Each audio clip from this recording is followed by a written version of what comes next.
അല്ലേ? തല്ലുമാലയില് പറയണ പോലെ പറമ്പിലടി അവിടുത്തെ അടി ഇവിടുത്തെ അടി. അതെ, ഇത് സ്റ്റേജ് മത്തെ അടി, പൂപ്പൊലി അടിയാണെന്ന്. എന്തായാലും ഞാൻ ഒന്നടത്ത് തന്നാലോ? അല്ലടാ, ഞാൻ വേദന ഉണ്ടാവില്ല, ആൾക്കാരൊക്കെ നോക്കണ്ടോ? വേണ്ട, കുഴപ്പമില്ല, വേദന മെല്ലെ മെല്ലെ മെല്ലെ തൊള്ളുള്ളൂ. നീ കൂടെ സൂചിയൊക്കെല്ലോ. അല്ല, എന്നാലും വലിയൊരു വേദന ഇല്ലാതെ ഒന്നാണ് കൊടുത്താലോ? എന്നിട്ട് തുടങ്ങിയാ പോരെ? അല്ലല്ല, ഉണ്ടായിക്കോട്ടെ. അതിന്റെ അടിയില് അവിടുന്ന് അങ്ങനാണെന്നുണ്ടെങ്കിൽ തവളയെന്നോ? ആരാ തവള കളിച്ച്? ആ, നിങ്ങക്ക് മണിച്ചിത്രത്താഴിലെ നാഗവല്ലിനാണോ ഇഷ്ടം, കൊമ്പങ്ങാട് തറവാട്ടിലെ ജാൻമണീനാണോ ഇഷ്ടം? കലാപമണിയോ? ആ,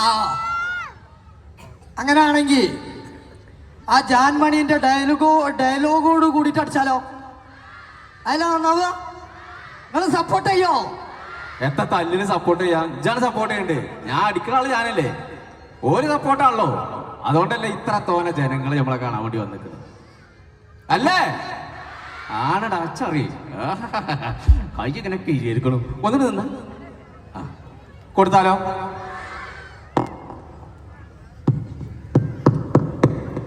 യാരത്? കൊമ്പങ്കാട് കോയ വാതിലോർക്കേ. ഇന്നേക്ക് വെള്ളിയാഴ്ച അതെന്നെ പറഞ്ഞ വാതിലോർക്കേത് ജുമാക്കോള നേരായി. ഉണ്ട കൊണ്ണ് അന്റെ രക്തത്തെ കുടിച്ച് ഒപ്പന ഡാൻസ് ആടുവേ. അന്റെ അമ്മ കുറ്റിപ്പുളിയ സൈന്യം വിചാരിച്ച നടന്നില്ല, പിന്നെ ലജ്ജ് എന്താ? ആഹാ, എനിക്ക് പോണം. എനിക്ക് വീട്ടിൽ നിൽക്കാൻ പറ്റില്ല. എനിക്ക് പോണം. ഓ പോയിക്കോട്ടെ അല്ലേ? നല്ലൊരു കൈയുടെ നോക്കി